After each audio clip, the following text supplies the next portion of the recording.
You want to know what it feels like to die while you're still breathing? I'll tell you, it's not the heart attack that almost killed me 3 years ago. It's not the arthritis that makes my knees scream every morning when I get out of bed.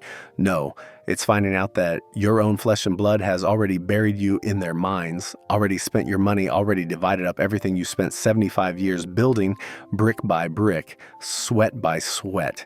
It's standing there, very much alive, holding a piece of paper that says you're dead. This is Ruthless Retribution. If you believe dignity matters more than money, drop your location in the comments right now. I'm personally shouting out viewers from around the world in my next video. Let's see how far this message spreads. Let me start from the beginning, because if I'm going to tell this story, I'm going to tell it right. Every painful detail, every betrayal, every moment that carved another piece out of my heart until there was almost nothing left but rage and something darker, colder than rage. Something that kept me alive when I should have just laid down and actually died like they wanted. My name is Robert Mitchell. For 75 years, I've been a father, a husband, a veteran, a construction foreman, a man who believed that family was everything. I raised 4 children in a 3-bedroom ranch house outside Columbus, Ohio, a house I bought with my GI Bill in 1978. I sent them all to college when I barely finished high school myself. I helped with down payments on their first houses. I paid for weddings I couldn't afford. I co-signed loans for sons-in-law who called me Pops with smiles that I now know were made of lies. 3 months ago, I was at Kroger. Thursday morning, like always, I go every Thursday to buy groceries because that's when they restock the produce and I can get the best tomatoes. I was in the vegetable aisle, picking through the Roma tomatoes, when I heard it. Oh my God, did you hear old Mr. Mitchell finally died? The voice came from the next aisle over. I froze. Looked around the end cap and saw 2 women I didn't recognize, maybe in their 30s. They weren't talking to me. They didn't even know I was there. They were looking at a phone, heads bent together like they were sharing some juicy gossip. Look at this, one of them said. His daughter posted it on Facebook yesterday.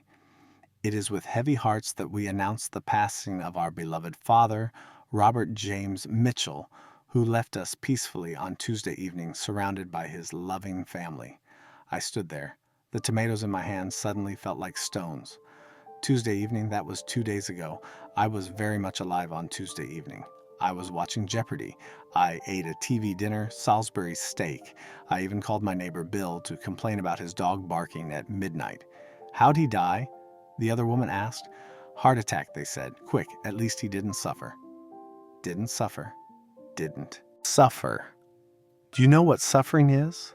Standing 3 feet away from strangers discussing your death, while your heart is hammering in your chest, while your hands are shaking so badly you drop those tomatoes and they roll across the linoleum floor, while your mind is trying to understand what kind of world you're living in where your children can kill you with words before your body has the decency to actually stop working. I didn't say anything. What would I say? Excuse me. I'm not actually dead? They would have thought I was crazy. Maybe I was, maybe I am. Because what happened next, what I discovered over the following days, would drive any sane man straight into the nut house. I left my cart right there in the aisle. Just walked out. The automatic doors whooshed open, and I stumbled into the parking lot, into the bright Ohio sunlight, and I had to lean against my Chevy Silverado for a minute because my legs wouldn't hold me up. I drove home on autopilot. 32 years I'd driven those same roads from town into Columbus and back, past the old steel mill that closed in '09, past the high school where all my kids graduated, past the VFW hall where I used to drink on Friday nights before Linda died. Everything looked the same, but I was dead apparently, and the world just kept turning like nothing had changed. My house looked the same too. Same ranch-style home I'd bought in 1978, same mailbox I'd installed myself, same truck in the driveway. but I was shaking so badly I dropped my keys twice trying to unlock the front door. My neighbor Bill saw me from his yard.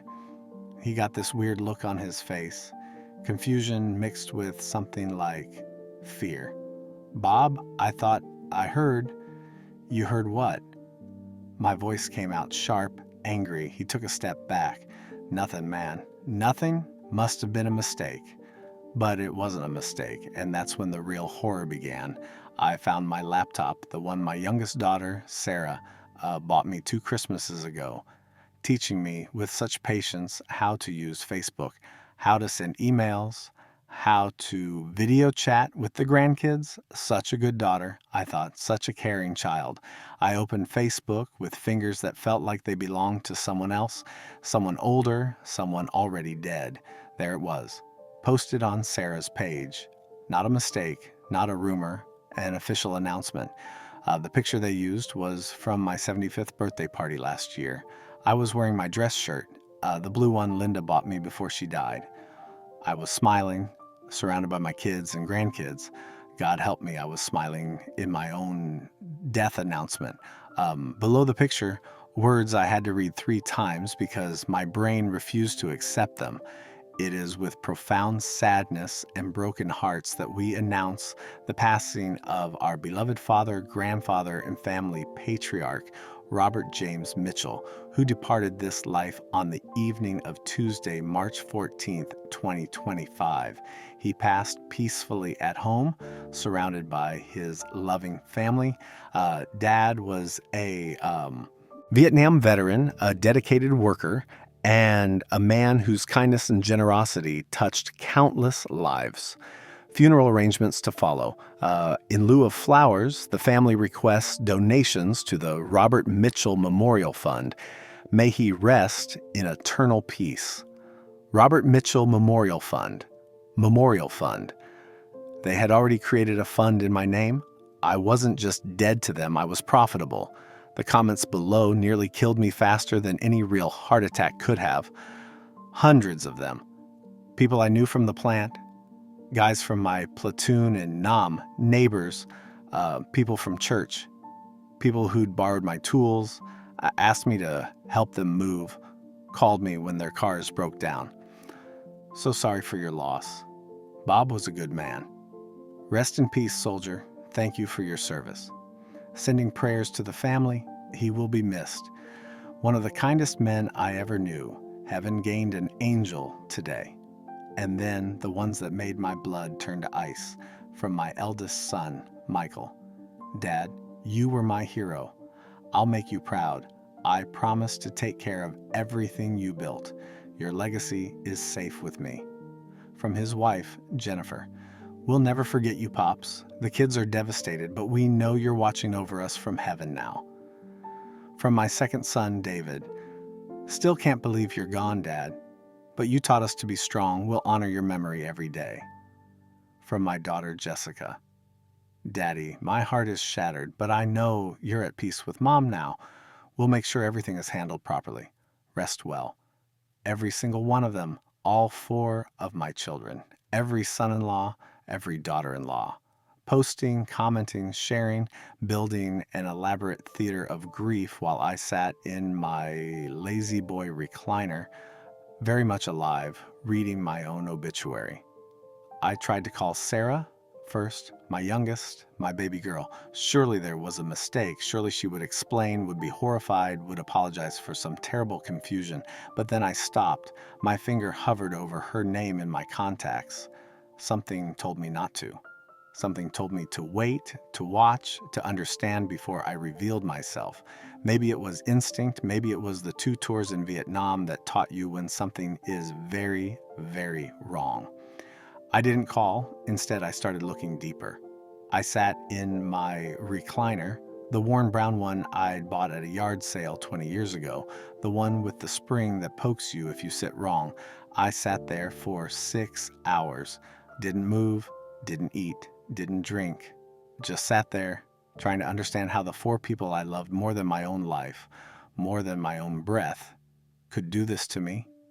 The sun set outside my living room window, orange light coming through the blinds. the kind of light that used to make me think about how lucky I was, how Linda and I had built something good. Now it just felt like the world was laughing at the stupid old man who didn't see it coming. Around 8 o'clock, my phone buzzed. A text message. For a moment, God forgive me for being such a fool. For a moment, I thought it was one of them. An apology, an explanation. Dad, we made a terrible mistake. It was from Tommy Rodriguez.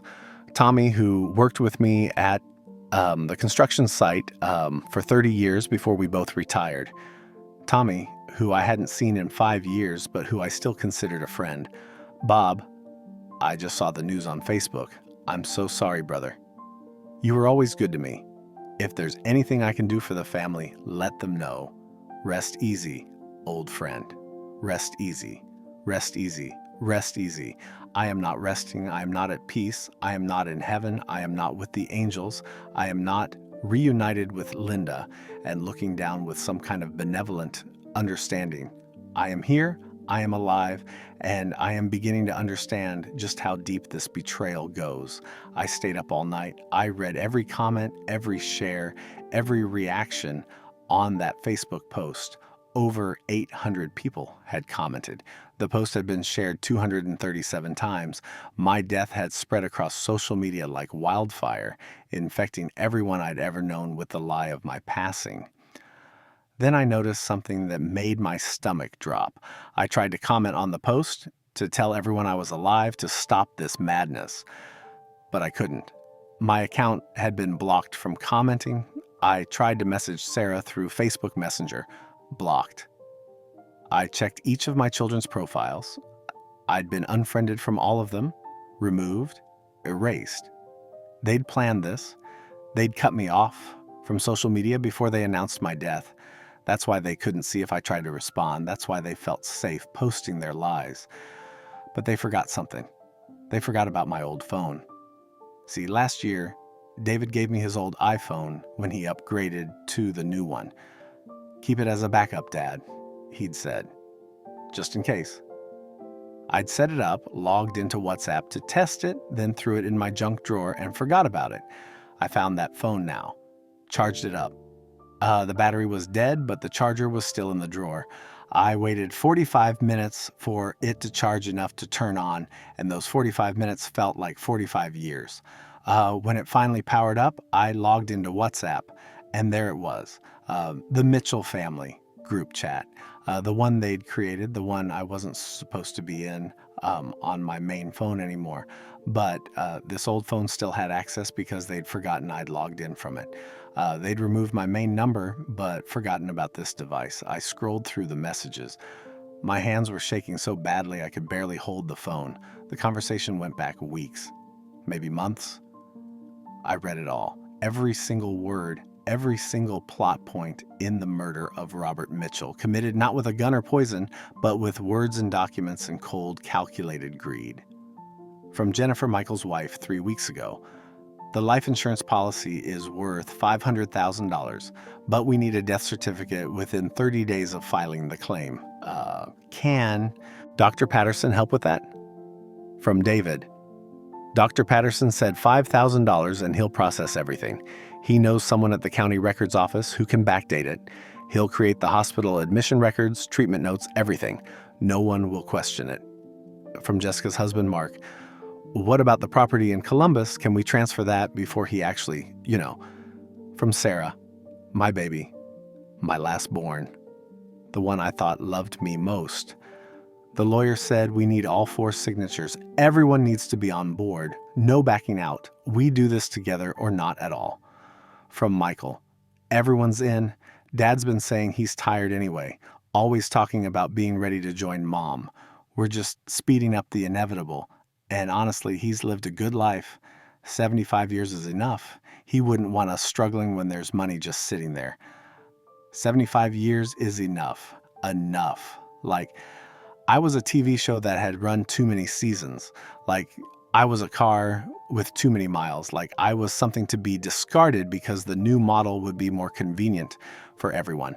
I threw up right there in my kitchen, leaned over the sink, and emptied my stomach and I didn't even have the strength to clean it up. I just stood there, gripping the counter, reading more, learning more about how little I meant to the people I meant everything to. The messages went back 3 months, 3 months of planning, 3 months of discussions about which assets to target first, how to forge my signature, who to bribe, how to divide everything up. From Jennifer, I want the house in Cleveland. That's non-negotiable. From David's wife, Ashley, we need the farmland in Indiana. That's worth at least $300,000 if we sell it to that developer. From Mark, the rental properties in Columbus should come to us. We've been struggling the most financially. From Sarah, let's not fight over it now. There's enough for everyone, but we need to move fast before he changes his will again. You know how he gets when he's mad at any of us. Before he changes his will again. That meant they knew I'd updated my will 2 years ago after Michael borrowed $100,000 for his business and never paid back a single dime. They knew I was considering cutting their inheritance. They knew I was watching, judging, reconsidering who deserved what. So they decided to take it all before I could take it away from them. The life insurance policy Jennifer mentioned, I remembered it. I'd taken it out 20 years ago when Linda was still alive. $500,000 meant to cover funeral expenses and leave something for the kids after I was gone.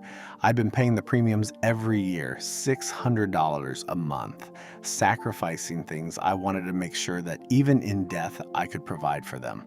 And they couldn't even wait for the real death. They were cashing in early, like returning a gift for store credit. I read about Dr. Patterson, Dr. Richard Patterson, my family doctor for the past 15 years, the one who'd been so concerned when I had that health scare last year, who'd told me to take it easy, to think about my affairs, to make sure everything was in order. Now I understood.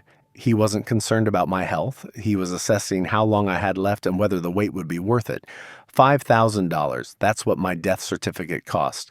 But it wasn't just a piece of paper. He was creating an entire medical history, fake hospital admission records, fake treatment notes, fake consultations. He was building a complete lie in the county record system, one that would pass any investigation. That's why it cost so much. That's why they needed a doctor on the inside. I found messages about the property in Columbus, a small commercial building I'd bought 30 years ago when the area was run down. Now it was worth over $400,000. They wanted to sell it immediately, split the money 4 ways. We need to move before anyone questions why he's not signing the documents himself, David wrote. Mark knows a lawyer who won't ask too many questions, Jessica replied. A lawyer who won't ask questions. My daughter, the one who used to sit on my lap and make me read Goodnight Moon 17 times in a row, the one who cried when she fell off her bike and I kissed her scraped knee, was conspiring with crooked lawyers to steal from me while I was supposedly dead. But the worst part, the absolute worst part, came in a message from Michael dated 1 week ago. Dad asked me about the money again yesterday. Said he's tired of waiting for me to pay him back. Got really pissed. Said maybe he was a fool to trust any of us. I think he's getting suspicious about something. We need to do this now, before he cuts us out completely. I had asked him about the money. I'd been angry because $100,000 is not pocket change, and 2 years is not a reasonable time to completely ignore a debt to your own father. I'd raised my voice. I'd said things about responsibility and honor and respect, things my own father had taught me. And that conversation, that one moment of parental discipline, had been the trigger. That's when they decided, that's when they chose to kill me on paper rather than risk me dying naturally and leaving them with nothing because they disappointed me too many times. My anger had sentenced me to this living death. I sat at my kitchen table until the sun came up. I watched the light change from black to gray to that early morning blue. I listened to the sounds of my neighborhood waking up, the garbage truck on its Thursday route, the school bus stopping at the corner, Bill's dog barking at the mailman like he does every single day. Normal sounds A normal morning, except that Robert Mitchell was dead and nobody knew that he could still hear that damn dog barking. I made coffee. Strong, black, the way I've drunk it since Vietnam. My hands were steadier now. The shock was wearing off, replaced by something colder, something harder, something that felt like it could cut through steel. I opened my laptop again and started taking screenshots. Every message in that group chat, every Facebook post, every comment, every lie. I saved them all to a folder on my desktop. Then I saved them to a USB drive. Then I saved them to the cloud. Sarah had shown me how to use Google Drive, bless her traitorous heart. Evidence. I was collecting evidence because somewhere between the vomiting and the sunrise, I'd made a decision. If they wanted me dead, I'd be dead, but I'd be a dead man with eyes, a dead man with ears, a dead man who remembered everything and forgot nothing. And when the time was right, when I had everything I needed, I'd rise from the grave and drag every single one of them down to hell with me. My phone rang. My actual phone, not the backup. I looked at the caller ID. It was Michael. I stared at that phone for 10 rings before it went to voicemail. Then it rang again. David this time, then Jessica, then Sarah. All 4 of my children calling their dead father's phone. Why? To make sure I was really gone? To see if I'd answer? To cover their tracks in case someone checked the phone records later? I didn't answer any of them. Dead men don't answer phones. Instead, I listened to the voicemails they left. Michael. Hey, Dad, it's Mike. Just calling to check in. Haven't heard from you in a few days. Call me back when you get this. Love you. The lie was so smooth, so practiced, like he'd rehearsed it, like he'd been preparing for this moment. David. Dad, it's David. Ashley's worried. We're all worried. You haven't been answering. Just want to make sure you're okay. Give us a call. He almost slipped, almost said his wife's name before catching himself and making it sound like everyone was concerned. Jessica. Daddy, it's Jess. Please call me back. We need to talk about some things. I'm coming by the house later today. I have the spare key, so don't worry if you're sleeping. Love you. The spare key. I'd given her that key 5 years ago when I had pneumonia and needed someone to check on me. Just in case, Dad, she'd said. Just in case you need help. Just in case she needed to rob me blind while I was supposedly dead. Sarah. Dad. It's Sarah. I'm really worried now. You always answer your phone. I'm calling the hospital to see if... Just please call me back, please. The crack in her voice almost got me. Almost. Because I knew what that crack meant. Not worry. Fear. Fear that their plan was falling apart. Fear that I wasn't actually dead. Fear that they'd made a terrible mistake. Good. Let them be afraid. Let them sweat. Let them wonder. I didn't delete the voicemails. Not yet. They might be evidence.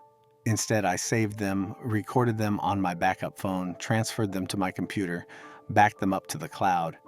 Everything documented. Everything preserved. Then I turned off my phone completely. Dead men don't use cell phones. I spent the rest of that day reading through every message in that group chat again, making notes, building a timeline, understanding exactly how they'd orchestrated this. The planning had started 3 months ago, right after Thanksgiving. We'd all gathered at Michael's house, me, my 4 kids, their spouses, the grandkids. It was supposed to be a nice family holiday, turkey, stuffing, football, the works. But I remembered now. I remembered Michael pulling me aside, asking about my will, asking about the life insurance, asking about the properties. At the time, I thought he was just being responsible, thinking about the future, making sure he understood how to handle things when I was gone. Now I knew the truth. He wasn't planning for after I died. He was planning my death. The group chat messages showed it clearly. The day after Thanksgiving, Michael had sent the first message. We need to talk about Dad, about the future, about making sure we're all taken care of. And like dominoes, they'd all fallen in line. David immediately agreeing. Jessica saying she was on board with whatever needed to happen. Sarah, my baby, saying, let's do what's best for everyone. What's best for everyone? Code 4, let's kill Dad on paper and take his money. Over the following weeks, they'd researched everything: how to forge a death certificate, how to file fraudulent insurance claims, how to transfer property without the owner's signature. They'd found Dr. Patterson, who apparently had a side business in medical fraud. They'd found the corrupt lawyer. They'd found the guy at the county records office who'd backdate documents for the right price. They'd built an entire criminal enterprise around killing me, and the irony, the absolute gut-wrenching irony, was that I'd taught them to be resourceful, to solve problems, to work together as a team. I'd raised them to be smart, capable, organized, and they'd used every skill I'd given them to destroy me. I found messages about what they'd do with the money. Michael wanted to pay off his mortgage and buy a boat. A boat? I was worth a boat to him. David wanted to invest in cryptocurrency. He'd lost money on it before and was convinced he could make it back. Jessica and Mark wanted to open a restaurant, some farm-to-table place that would probably fail within a year like every other restaurant in Ohio, and Sarah wanted to travel. See the world before I'm too old, she'd written. See the world on her dead father's dime. None of them mentioned their kids, my grandkids. None of them mentioned saving for college or investing for the future. It was all immediate gratification, toys and trips and businesses that would fail. They were going to blow through $500,000 in insurance money, plus whatever they got from selling my properties. And in 5 years, they'd have nothing to show for it except the memory of the father they'd murdered. I found one more message that nearly broke me. It was from a week before they declared me dead. Sarah had written it late at night, probably after a few drinks. Sometimes I feel bad about this, like he's still our dad. But then I think about how he's just sitting on all that money while we're struggling, how he could help us so much more, but he's stingy with it, how he changed his will to punish Mike for making one mistake. And I think, why should we have to wait? Why should we have to beg? It's going to be ours eventually anyway. We're just taking it a little early. He's had a good run, 75 years. That's more than a lot of people get, and when he goes, he'll be with Mom again. That's what he wants anyway, so really we're doing him a favor. Doing me a favor. Doing me a favor. By killing me. I closed the laptop, sat there in the dark, and for the first time since Linda died 8 years ago, I cried. Not gentle tears, gut-wrenching sobs that came from somewhere so deep I didn't know I had that much pain inside me. I cried for the children I thought I had, the ones who called me on Father's Day and told me they loved me, the ones who brought the grandkids over for Sunday dinner, the ones who asked for my advice and seemed to value it. Those children were dead, or maybe they'd never existed. Maybe I'd been seeing what I wanted to see for 75 years. Maybe I'd been the fool all along. When the tears finally stopped, I washed my face in the kitchen sink, looked at myself in the reflection of the microwave. My face looked older, harder, like something essential had been carved out of it. Good.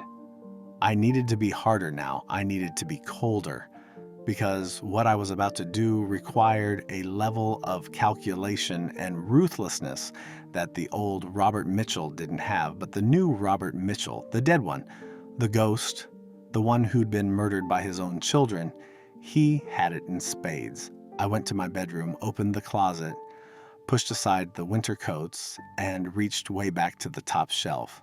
My hands closed around a metal box, my service pistol from Vietnam, a Colt M1911. I'd kept it all these years, cleaned and maintained, even though I'd never planned to use it again. Linda had hated that I kept it. "Why do you need that thing?" she'd asked. "The war's been over for 50 years. I'd told her it was a memento, a reminder of who I used to be. Now I knew the real reason I'd kept it. For this. For the war that was about to begin in my own family. I didn't load it, not yet. Just held it in my hands, feeling the weight of it, remembering what it felt like to be a soldier, to have a mission, to have a clear enemy and a clear objective.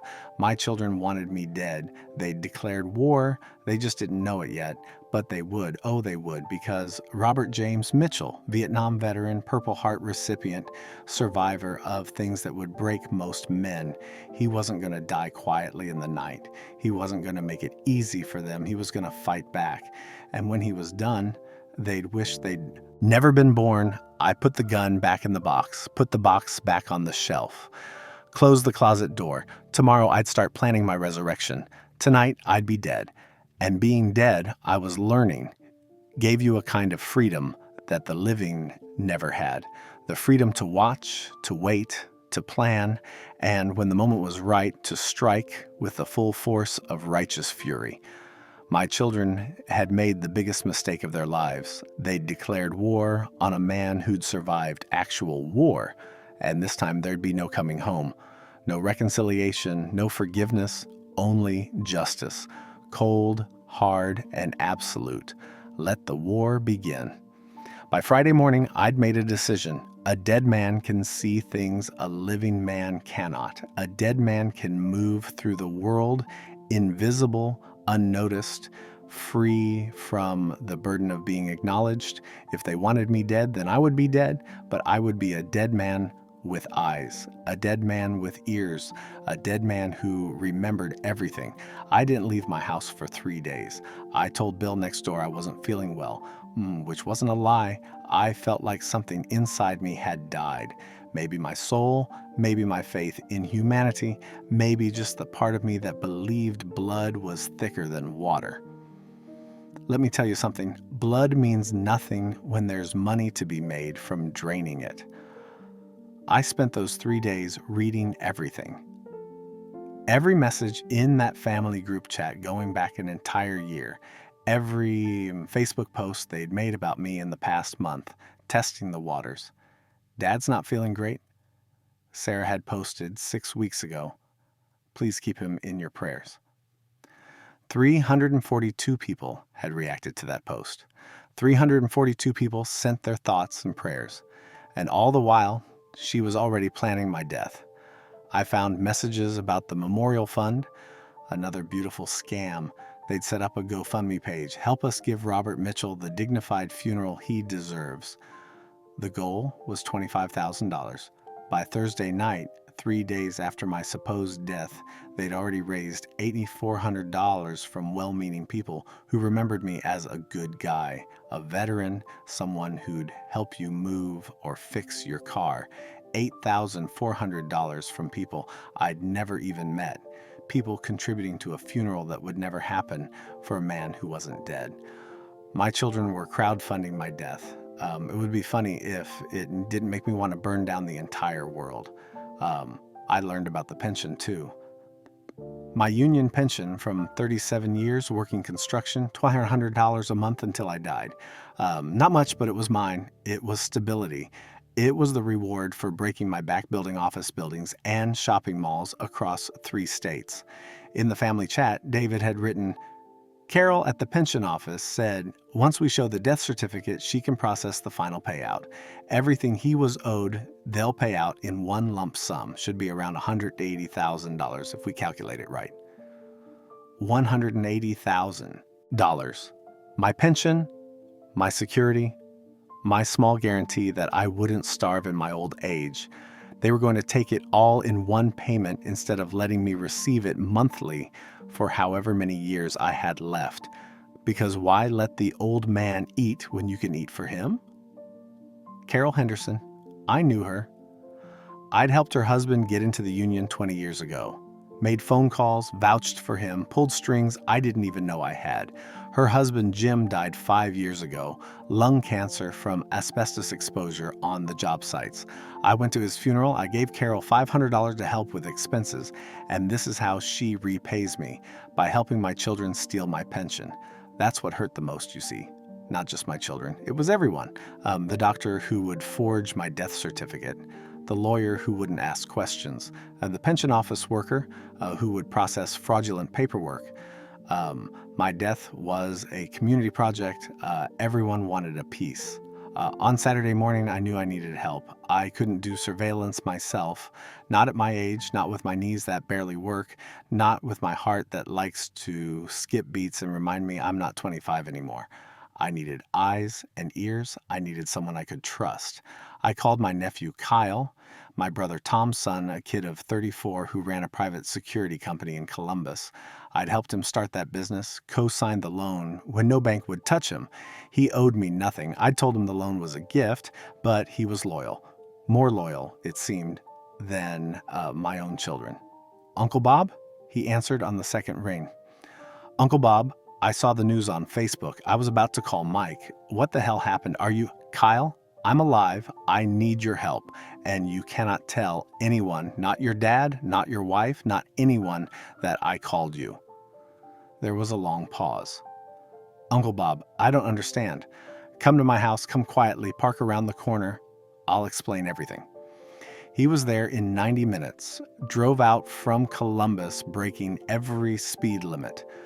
When I opened the door and he saw me standing there, alive and breathing, his jaw dropped. Jesus Christ, he whispered. Uncle Bob, what the hell is going on?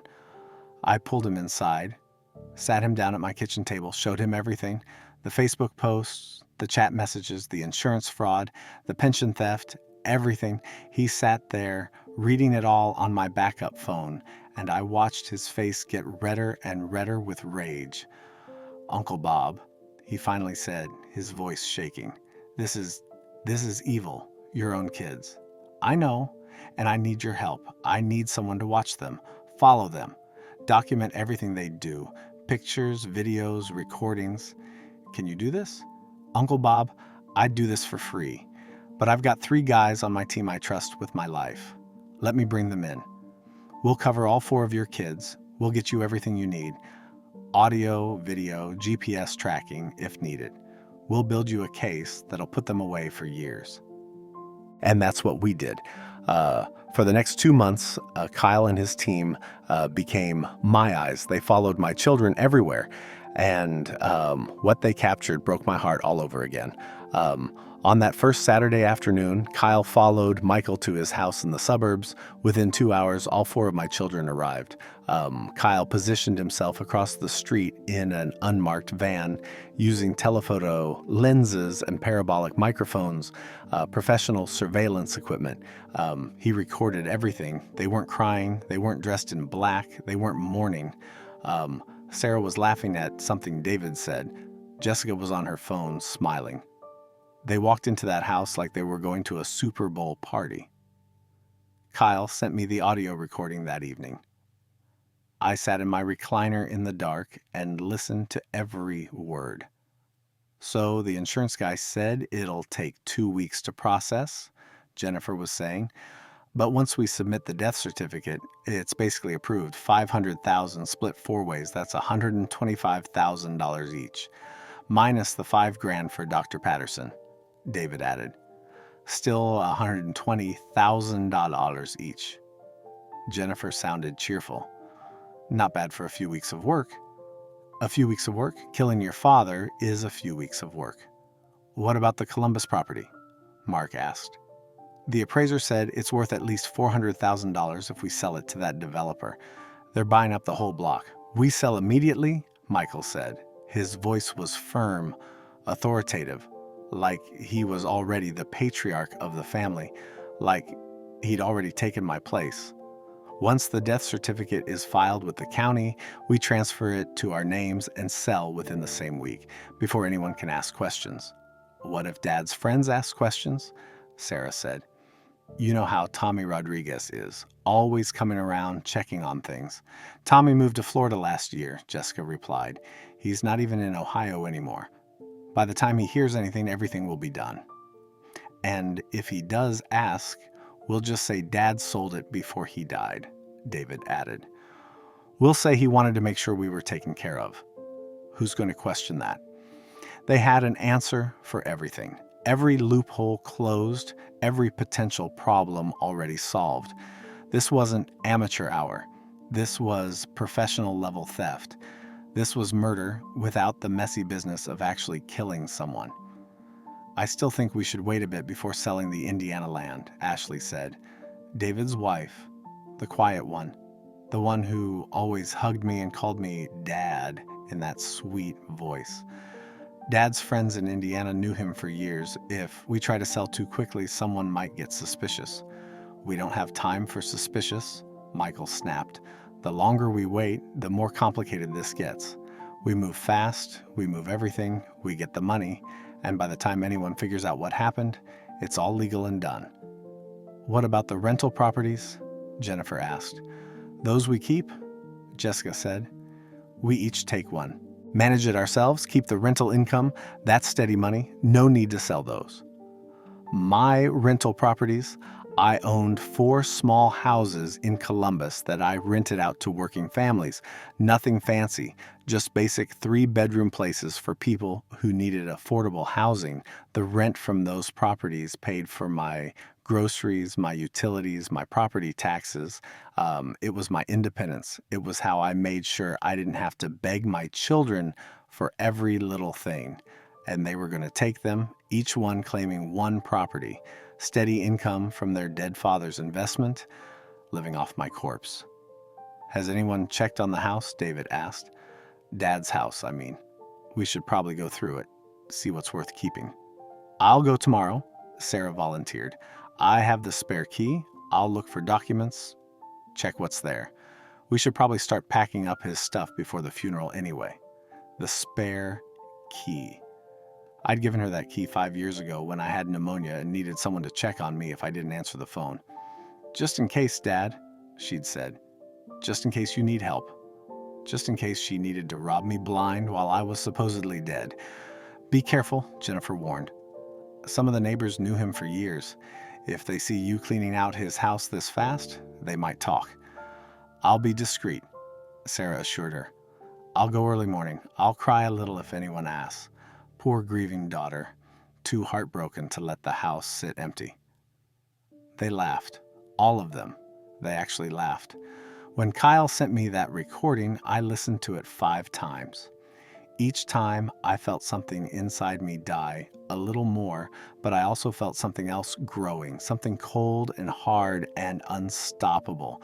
That night, I started making my own list, not a list of grievances. I had too many for any list, a list of evidence, a list of names, a list of everyone who had betrayed me, everyone who had helped, everyone who needed to pay.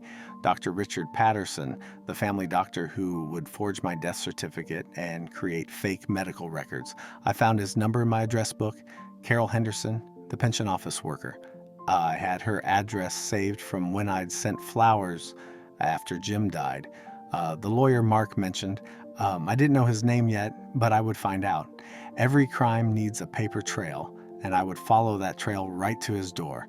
And my children, all 4 of them, the ones I loved more than life itself, the ones I would have taken a bullet for, actually taken a bullet, not this metaphorical death they'd invented. They were at the top of my list. They were the beginning and the end of this betrayal. I spent Sunday gathering documents, my will, the real one, not whatever fake version they might try to produce. My property deeds, my insurance policy, my pension records, my bank statements, my discharge papers from the Army, my Purple Heart certificate, everything that proved I was Robert James Mitchell, alive and legally entitled to everything I owned.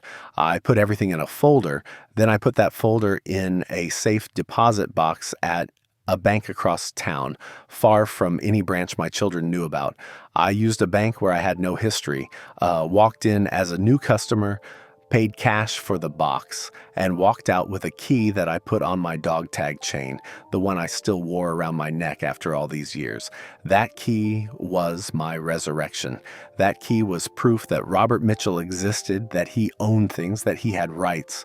On Monday, I made my first important phone call. Not to my children, not to confront them, to a lawyer, but not just any lawyer, a special kind of lawyer. His name was Richard Crawford. I'd heard about him from a guy at the VFW, Steve, whose brother had gotten into trouble with a business partner who'd tried to forge some documents. Richard Crawford specialized in fraud cases. He'd worked with the FBI's white-collar crime division. He knew how these scams worked. He knew how to build cases. He knew how to make criminals pay. I called his office from a burner phone. Yes, I bought a burner phone at Walmart, paid cash, and yes, I was being that careful. I didn't trust my own phone anymore. I didn't trust anything my children might have access to. Crawford and Associates, how may I help you? I need to speak with Mr. Crawford about a fraud case. What kind of fraud, sir? The kind where your children kill you to steal your money. There was a pause. Sir, are you saying someone is planning to... Not planning. Already doing. They've already announced my death. They're already stealing from me, and I'm still alive. Another pause. Longer this time. Sir, I think you need to come into the office. Can you come today? I went that afternoon. Richard Crawford was younger than I expected. Maybe 50, 55 at most. Sharp suit, sharp eyes, the kind of man who misses nothing. I told him everything. I showed him the Facebook posts, the family chat messages from my backup phone, the recordings Kyle had made, the documents I'd gathered. I showed him proof I was alive and proof they thought I was dead. He listened to everything without interrupting. When I finished, he sat back in his leather chair and looked at me for a long moment. Mr. Mitchell, he finally said, this is one of the most elaborate cases of elder fraud I've encountered in 20 years of practice, and I've seen many. Can you help me? I can help you destroy them. His voice was cold, professional. But I need to know something first. What do you want? Do you want your money back? Do you want them arrested? Do you want them humiliated? Do you want reconciliation? Because this case can go many different directions, and I need to know which direction you want to go. I thought about that question for a long time. What did I want? Did I want my children in prison? Did I want them to lose everything? Did I want to forgive them, to sit them down and ask why, to hope for apologies? And tears and changed hearts? No, I knew the answer. I'd known it since I heard that recording of them laughing. I want justice. I said, I want everyone to know what they did. I want them to stand in front of the whole world and have their shame exposed. I want them to lose everything they tried to steal. And I want them to know that I knew. I want them to know that I watched. I want them to know that their father, their supposedly dead father, was the one who brought them down. Richard Crawford smiled. It wasn't a warm smile. It was the smile of a prosecutor who just found the perfect case. Then we have work to do, he said. And Mr. Mitchell, don't confront them, don't call them, don't let them know you know. Let them keep thinking you're dead. Let them keep stealing, because the more they steal, the bigger the case we build. The deeper they dig, the harder they fall. How long? I asked. Give me 6 to 8 weeks, maybe 2 months. I need to document everything. Talk to some people at the FBI, set some things up. Federal fraud cases take time to build properly. We need everything airtight. Can you stay dead for 2 months? I nodded. I've been dead for a week already. What's 2 more months? Over the next weeks, Kyle and his team documented everything. They photographed Michael meeting with a man in a small office in downtown Columbus. The corrupt lawyer, we later confirmed, his name was Dennis Walsh, and Kyle got pictures of them exchanging documents through the window. They followed David to the pension office, captured him meeting with Carol Henderson, both of them smiling like old friends, like co-conspirators. The audio recording caught her saying, "Don't worry. Once the death certificate is processed, I'll push it through quickly. No one will question it." They watched Jessica shopping at Easton Town Center, not for funeral clothes, for regular clothes, expensive clothes from Nordstrom, new shoes from some boutique. She was spending money she didn't have yet, money she was so confident she'd get that she couldn't even wait for it to clear. And they documented Sarah at my house, not once but 3 times, letting herself in with that spare key, coming out with boxes and bags, my things, my belongings, pictures of Linda, My medals from Vietnam, my tools, my life being packed up and distributed like I was already 6 feet under. But the biggest discovery came from Richard Crawford's investigation. On the Thursday of the fourth week, I got a call from him. "It's worse than we thought," he said. "How can it be worse? Your son Michael took out a home equity line of credit against your Columbus property 10 months ago, $75,000. He forged your signature on the documents. But here's the thing, he used a property manager named Frank Reynolds to facilitate it. This Frank claimed to have your power of attorney. He presented forged documents to the bank showing you'd authorized him to act on your behalf due to your declining health. The bank did verify, but they verified with Frank and with fake medical reports from, guess who, Dr. Patterson. 10 months ago. This had been going on for 10 months, long before they declared me dead. The death announcement was just the final stage of a theft that had been happening slowly, piece by piece, right under my nose. There's more, Richard Crawford continued. Your daughter Jessica's husband, Mark, he's the one who introduced them to Dennis Walsh, the lawyer who's handling all the fraudulent documents. Dennis has been suspended by the Ohio Bar Association twice, but somehow still practices. He's done this before, helped families steal from elderly relatives. Usually they wait until the person actually dies, but your family wanted to move faster. And get this, we found bank records showing Frank Reynolds was paid $10,000 by Michael for his role in the property loan fraud. Why? I asked. My voice was hoarse. Why the rush? Because they knew you were getting suspicious. Because Michael owed you money and you were pressing him about it. Because they saw you as a threat to their inheritance, so they decided to take it before you could change your mind about giving them anything at all. My anger had turned cold. Ice cold. The kind of cold that doesn't burn, doesn't flame. It just freezes everything it touches until it's dead and brittle and ready to shatter. What's next? I asked. Next, we go to the FBI. They handle interstate fraud, and since you have properties in multiple states, this qualifies. But we don't just go with what we have. We catch them in the act. We let them file the fake death certificate. We let them try to collect the insurance money. We document everything. Then we strike. We hit them with everything at once: wire fraud, mail fraud, identity theft, insurance fraud, conspiracy. We make sure every single person involved goes down. Even Dr. Patterson? Especially Dr. Patterson, a doctor forging death certificates and medical records. That's medical license gone, possible federal prison time. He'll be the first to flip and give us information on everyone else. When? The funeral is scheduled for 8 weeks from now. Correct? I nodded, then remembered he couldn't see me. Yes? They announced it on Facebook. Saturday, 8 weeks from the announcement. Perfect.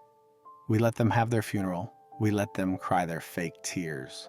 We let them collect their sympathy and their donations. And then, 3 days later, when they're all gathered for the will reading, Mr. Mitchell, you're going to rise from the dead. That night, I couldn't sleep. I lay in bed staring at the ceiling, thinking about my funeral.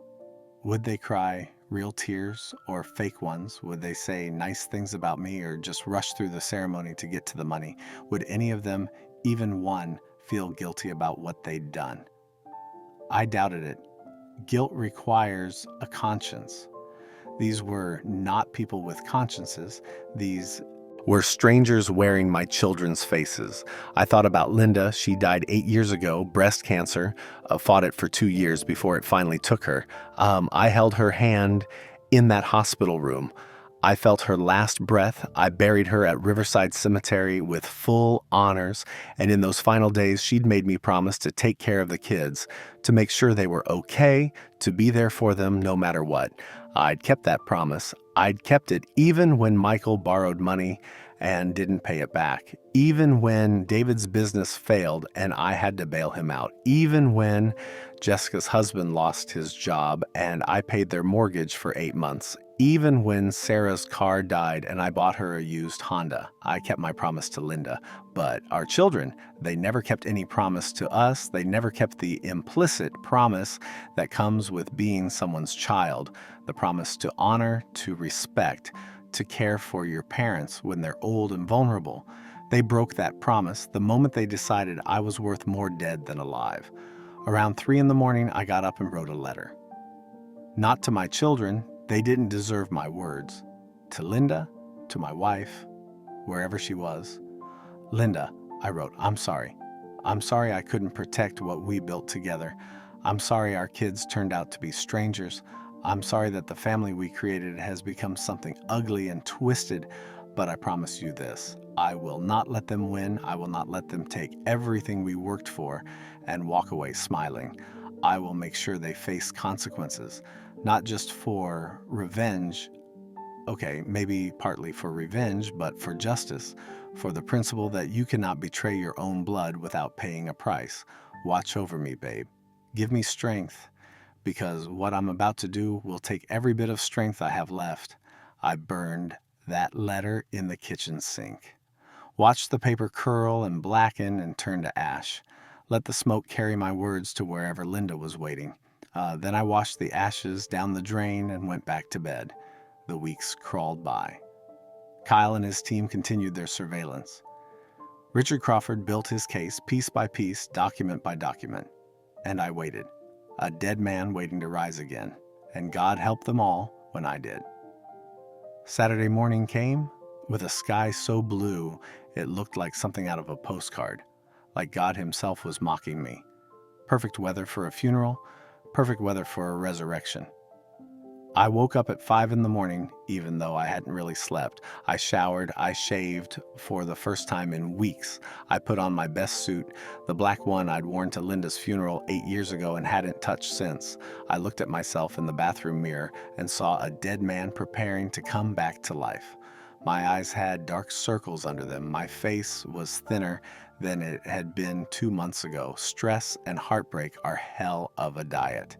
You lose weight fast when your own children are trying to bury you alive. Richard Crawford had given me strict instructions. Stay home until 10:30 a.m. The funeral was scheduled to start at 9 a.m. at Morrison's funeral home, which meant by 10:30 they'd be well into the ceremony. Speeches, prayers, fake tears, the whole performance. Then I was to drive to a parking lot 3 blocks away, where I'd meet him and the FBI agents. The will reading wasn't happening at the funeral. That would have been too weird, too suspicious. No. In proper American tradition, the will would be read 3 days after the burial at the family lawyer's office, with only close family present. That's when they expected to finally get what they'd been waiting for. That's when they'd planned to divvy up my life savings. That's when I would make my entrance instead. But first I had to let them have their funeral. I had to watch them perform their grief. I had to see it all before I brought their world crashing down. Maximum impact, Richard had said. We let them have the funeral, let them convince everyone of their sorrow, let them collect all the sympathy and condolence money. Then, 3 days later, when they're all gathered expecting to get rich, you walk in. We want them comfortable, we want them confident, we want them to have no escape route when we spring the trap. I drank coffee that tasted like motor oil. Couldn't eat. My stomach was a knot of rage and anticipation and something else. Grief, maybe, because even though I was about to expose them, even though I was about to destroy them, they were still my children, the ones I'd rocked to sleep as babies, the ones I'd taught to ride bikes, the ones I'd walked down the aisle at their weddings. That version of them was dead. Maybe it had always been dead. Maybe I'd been seeing ghosts my whole life. At 9:30 a.m., I got a text from Kyle. He was at the funeral home, undercover with his team, recording everything. Funeral started, huge crowd, your kids in front row, crying, pastor talking about eternal rest. We'll send you footage tonight. I sat there in my recliner, imagining it. Morrison's funeral home filled with people. My picture blown up on one of those easels. Flowers everywhere, expensive flowers paid for with that GoFundMe money they'd stolen. My children in the front row, dabbing their eyes with tissues, accepting hugs from people who actually cared about me playing their parts perfectly. Had they always been this good at lying, or had I just been too blind to see? At 10:15 a.m., another text from Kyle. Your son Michael just gave a eulogy. Uncle Bob, this is making me sick. These people are unbelievable. Michael, my firstborn, the one I'd named after my own father. What lies was he telling about me now? What performance was he giving for the crowd? That night, Kyle brought me a thumb drive with all the footage. I plugged it into my laptop and watched it all. Every painful minute, Morrison's funeral home looked beautiful.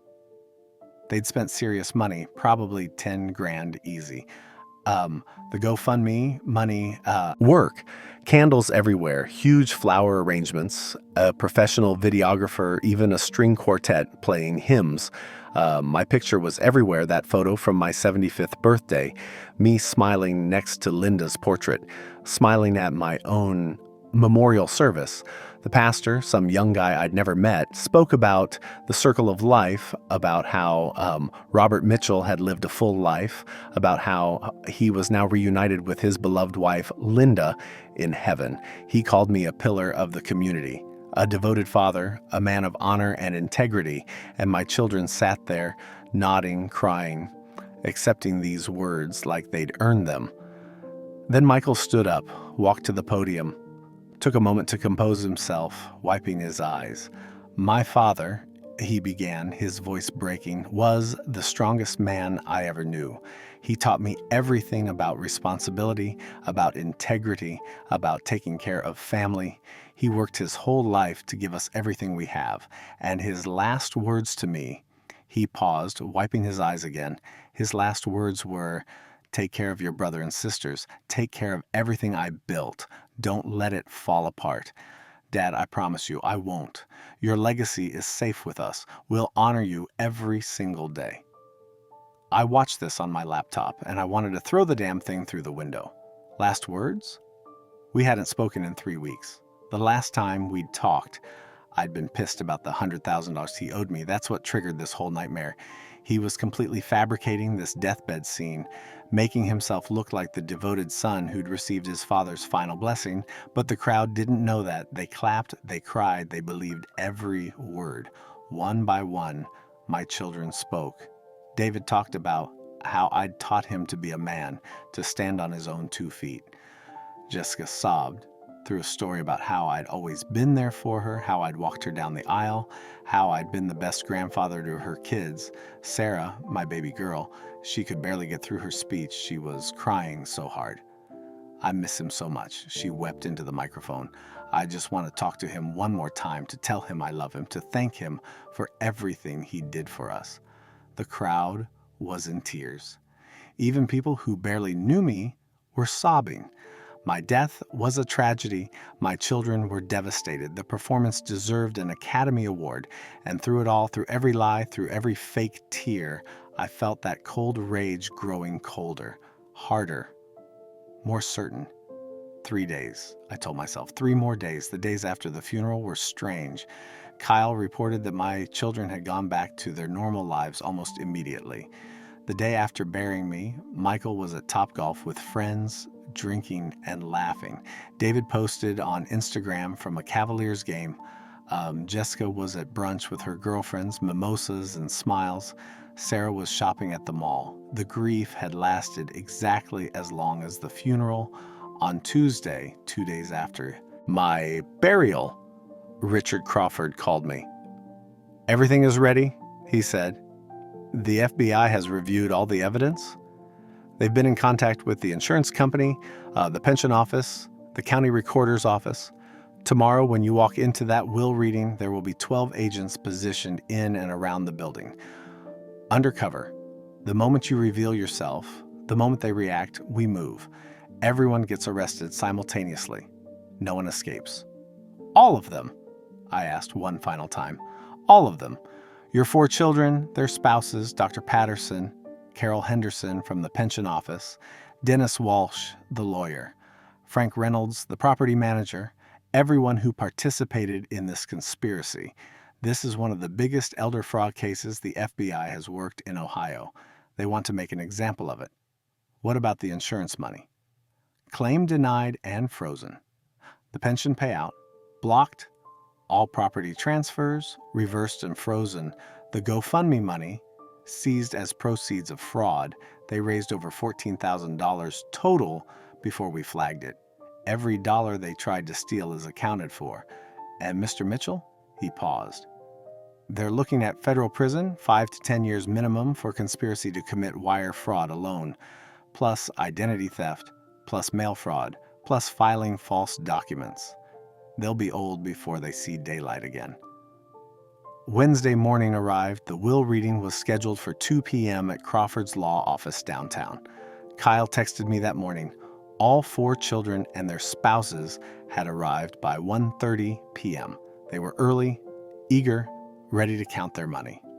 Richard Crawford picked me up at 1:45 p.m. We drove in silence through downtown Columbus. The FBI agents were already in position, some dressed as office workers, some as delivery drivers, some in unmarked vehicles in the parking garage. Everything was coordinated down to the second. When you walk in, Richard reminded me, stay calm. Don't touch anyone. Don't get physical no matter what they say. We need this clean for prosecution. We parked in the garage. I could see the building from there, a nice office tower, the kind I'd helped build back in my construction days. Somewhere up on the 7th floor, my children were waiting to get rich. At exactly 2 p.m., Richard and I walked into the conference room. The scene before me was almost surreal. They were all there. All 8 of them, my 4 children and their 4 spouses, sitting around a big mahogany conference table. There was a coffee service set up. Pastries from that expensive bakery downtown. They'd dressed nicely, business casual, respectful, but not too somber. Michael was at the head of the table, like he'd already claimed his position as patriarch. When I stepped into that room behind Richard Crawford, time stopped. Michael saw me first. The color drained from his face so fast I thought he might pass out. His mouth opened. No sound came out. His hand, reaching for a coffee cup, froze in midair and started shaking. David dropped his phone. It clattered on the table. Ashley gasped, actually gasped like she'd seen a ghost. Jessica made a sound like she'd been punched in the gut. Mark jumped up so fast his chair rolled backward and hit the wall. And Sarah just stared at me with her mouth hanging open. No sound, no movement, just shock frozen on her face. "Good afternoon," I said. My voice was calm, steady, like I was commenting on the weather. "I hope I'm not late for my own will reading." For about 5 full seconds, nobody moved, nobody spoke. They just stared at me like I was a zombie who'd crawled out of his grave, like I was death itself come to visit. Then Michael found his voice. Dad, we thought," the hospital said. "The hospital said what?" I asked. "That I died, that I had a heart attack, that Dr. Patterson signed my death certificate." I walked further into the room. "Yeah, I know what the hospital said. I know what Dr. Patterson said. I know what you said. I've known everything for 2 months." 2 months? David's voice was barely a whisper. 2 months. I've been dead for 2 months. And you know what I did during those 2 months? I watched you. I listened to you. I documented every single thing you did, every property you tried to steal, every insurance claim you filed, every lie you told. I watched you cry at my funeral last Saturday. Very touching performance, by the way. Oscar-worthy. Jennifer stood up, her face twisted with anger and fear. "This is insane. We thought you were dead." "I know you did. That's what made it so easy to catch you." "Catch us?" Jessica's voice was tiny, scared. "Dad, what are you talking about? There's been a terrible mistake. We got a call from Dr. Patterson. He told us..." "Stop lying." My voice cut through the room like a knife. "I know about the family chat. I know about the 3 months of planning. I know about Dr. Patterson forging my death certificate and creating fake medical records. I know about Carol Henderson at the pension office. I know about Dennis Walsh, the corrupt lawyer. I know about Frank Reynolds forging power of attorney documents and getting paid $10,000 by Michael for his trouble. I know about the insurance fraud. I know about the GoFundMe scam that raised over $14,000 from people who actually cared about me. I know about the loan Michael took out 10 months ago using my property.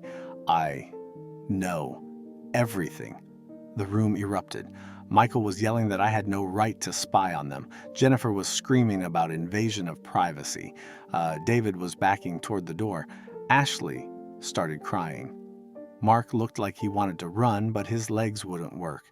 And Sarah just stared at me with an expression that slowly transformed from shock to something else. Hatred, pure, undiluted hatred. You knew, she said quietly, this whole time. You let us go through with it. You let us have the funeral. You let us, her voice rose. You watched us?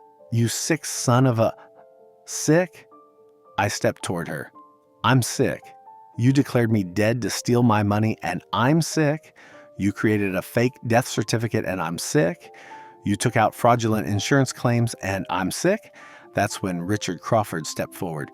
Ladies and gentlemen, I'm Richard Crawford, attorney at law, and I represent Robert James Mitchell in a case of conspiracy to commit fraud, wire fraud, mail fraud, identity theft, and elder abuse. Every person in this room has committed multiple federal crimes.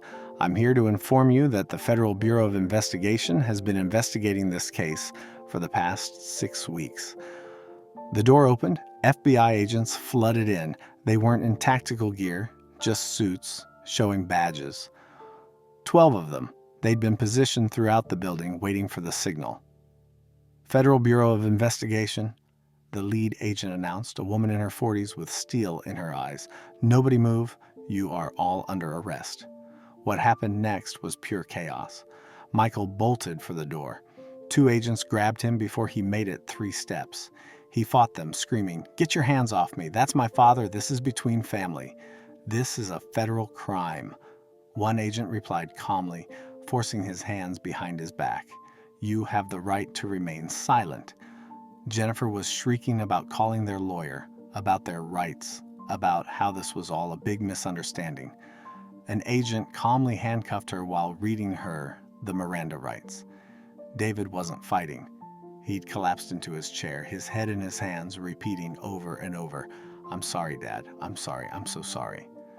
But he wasn't sorry for what he'd done. He was sorry he'd been caught. Ashley had started hyperventilating. An agent called for medical assistance while another secured her in handcuffs.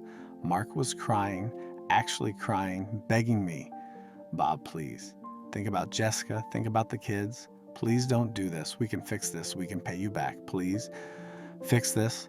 I looked at him. How do you fix declaring someone dead? How do you fix stealing from them for 10 months? How do you fix forging death certificates? You can't fix this, Mark. It's done. Jessica was being handcuffed, and she was staring at me with tears streaming down her face. "Daddy," she whispered. "Daddy, please, I'm your little girl. Please don't do this to me. Please." "You stopped being my little girl the day you decided to steal from me," I said. "The day you decided I was worth more dead than alive." And Sarah wasn't crying, wasn't begging.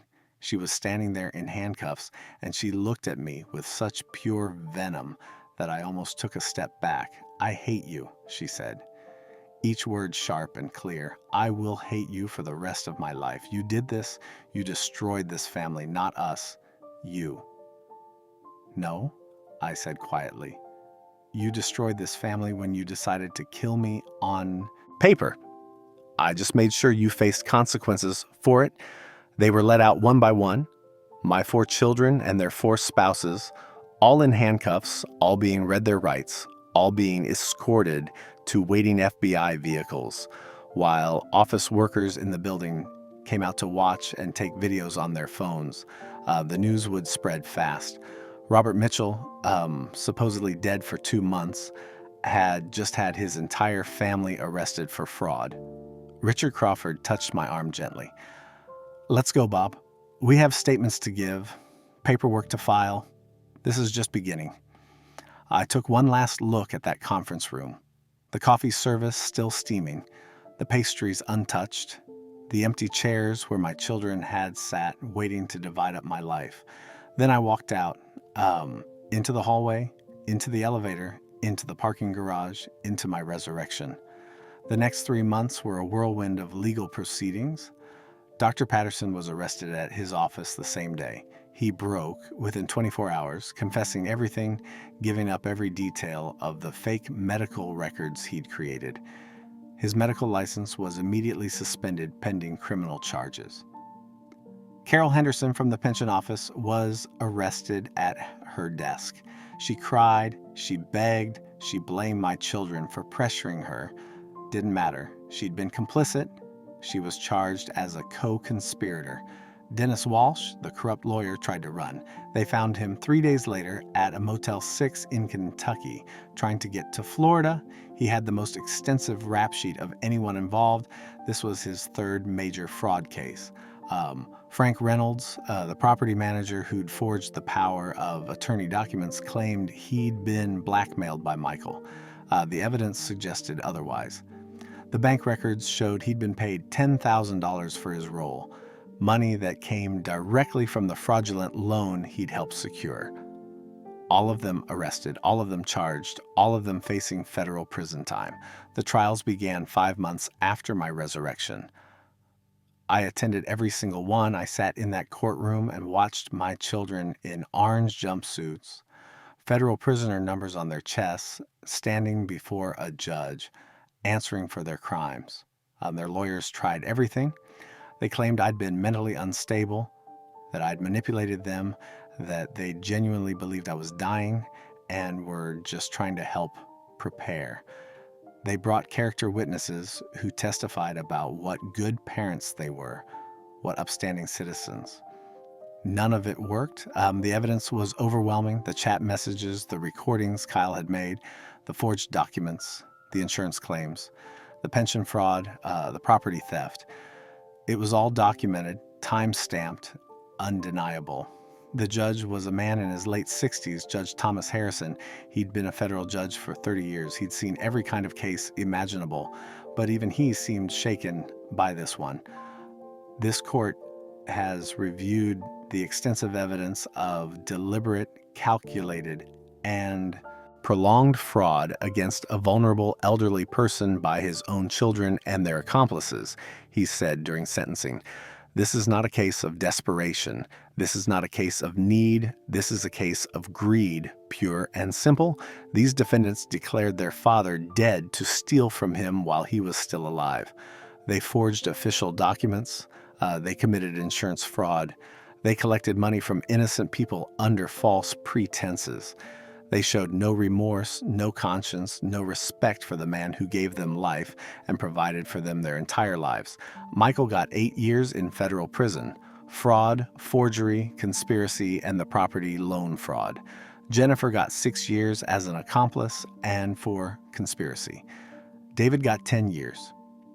During the FBI's investigation, they discovered he'd done something similar before. He'd attempted to access Linda's bank accounts during her final illness, trying to withdraw money without authorization. That revelation nearly killed me. My own son had tried to rob his dying mother. The FBI had uncovered this during their deep dive into David's financial history, and it added weight to his sentence. Ashley got 5 years. Jessica got 7 years. Her role in recruiting the corrupt lawyer carried extra weight. Mark got 8 years for the same reason. Sarah got 7 years. The judge noted that, as the youngest, she could have backed out, could have blown the whistle, could have told me the truth. Instead, she'd been one of the primary planners. Dr. Patterson got 12 years and permanent revocation of his medical license. The judge called his actions a profound betrayal of the public trust and medical ethics. Carol Henderson got 8 years. Dennis Walsh got 15 years because of his prior convictions and because he'd fled. Frank Reynolds got 6 years. Everyone paid. Everyone lost, including me. After the sentencing, people kept asking me about my will. What would I do with my money now? Who would inherit?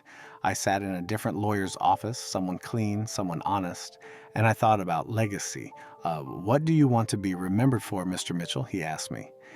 I want to be remembered as someone who built things, who helped people, who stood up for himself when everyone expected him to just die quietly. So I rewrote my will for the last time. The house in Cleveland, I donated it to a homeless veterans shelter. Let someone who actually served their country and needed help have it. The Columbus property, I sold it. Used the money to establish the Robert and Linda Mitchell Scholarship Fund at Ohio State. Every year, 10 students from low-income families would get full rides. 10 kids who deserved a chance, whose parents couldn't afford to give them what I gave my children. The rental properties in Columbus, I kept those. The income pays for my life now. I'm old. I'm not stupid. I need to survive. The farmland in Indiana, I gave it to a veterans agricultural cooperative. Let them work. It together, share the profits, build something good. My pension, half of it goes to the local VA hospital every month, paying for care for veterans who can't afford it. The other half I keep. My life insurance, the $500,000 policy that started this whole nightmare, I changed to the beneficiary to St. Jude Children's Research Hospital. When I actually die, that money will save kids' lives instead of buying boats and trips for people who didn't earn it. My children got nothing. Nothing except criminal records and federal prisoner numbers and the knowledge that they destroyed their family for money they never received. I'm sitting in my house now, in my old recliner with the broken spring. It's been 2 years since the funeral, 2 years since I rose from the dead. My children are still in federal prison. I haven't visited them, not once. People tell me I should. They tell me I should forgive, should reconcile, should remember that they're still my children. But here's what those people don't understand. I already mourned my children. I mourned them the day I discovered what they'd done. Those children are dead.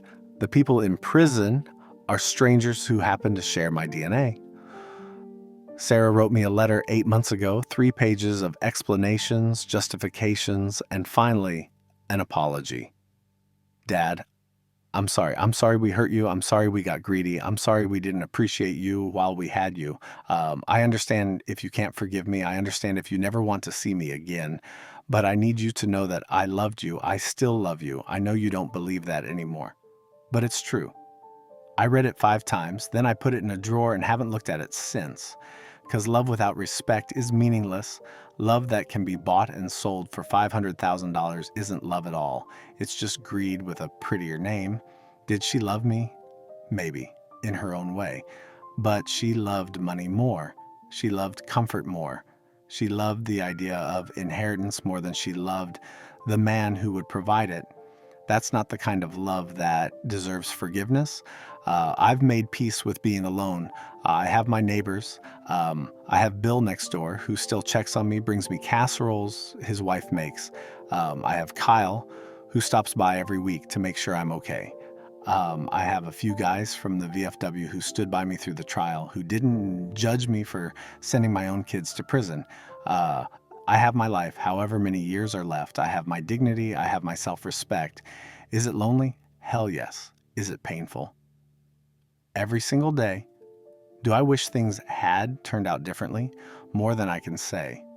But I don't regret what I did because the alternative, letting them steal from me, letting them get away with it, that would have killed me faster than any heart attack.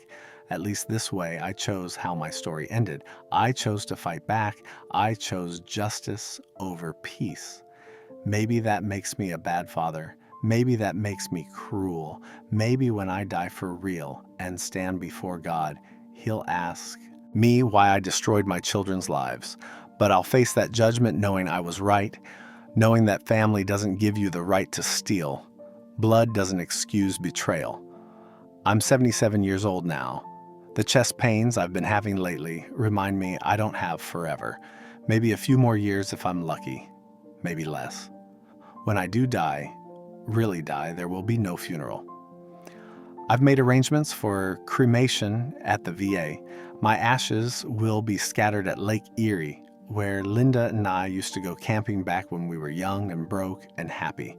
The Robert and Linda Mitchell Scholarship Fund will be my funeral. The lives changed by those scholarships will be my eulogy. The veterans helped by my donations will be my memorial. That's the legacy I choose. People ask me if I'm happy, if revenge satisfied the hunger for justice. No, I'm not happy. The betrayal cut too deep. I wake up every morning and for a split second, I forget. I think about calling Sarah to ask about the grandkids. I think about going to Michael's house for Sunday dinner. I think about what I'd get David for his birthday. Then I remember the group chat, I remember the funeral, I remember them laughing while they divided up my life, and the pain crashes over me again, fresh as day one. But here's what I also have. I have my dignity. I have the knowledge that I didn't let them win. Actions have consequences. Betrayal has a price.